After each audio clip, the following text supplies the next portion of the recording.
Have you ever wondered what games you should keep or you should lose?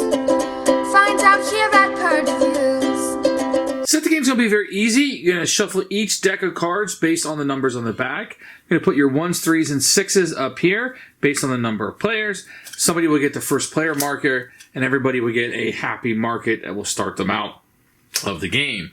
You'll take all the coins and you will set them aside, and everybody will start the game out with 2 coins. That will be their starting coinage.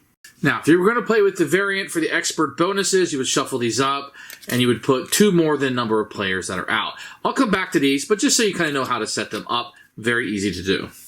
At the start of each turn, you're going to gain income based on this symbol here. This tells you you're going to get income. So in this case, I already have my 2 for starting the game out. I would gain 1 additional income. And you are going to need money to spend in this game, so getting cards to generate income is a bonus earlier in the game.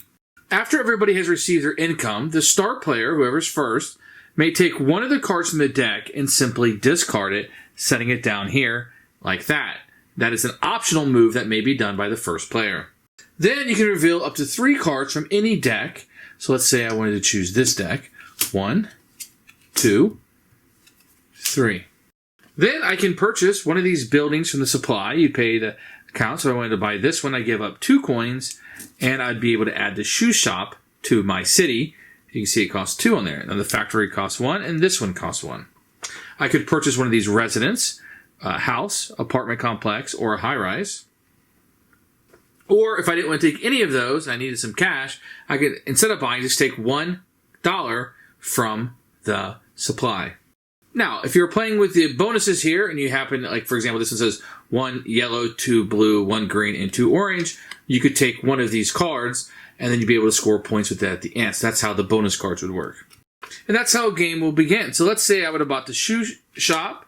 I would buy 2 cards. Then the next person, so what he could do is he could add 1 card here, because now it would have 3, that's the most you could have. Or perhaps he would tell you, but the back of the cards kind of tells you the price. So let's say the other person only has a 2 starting money, so maybe he wants to refill this up to 3 and see what he has.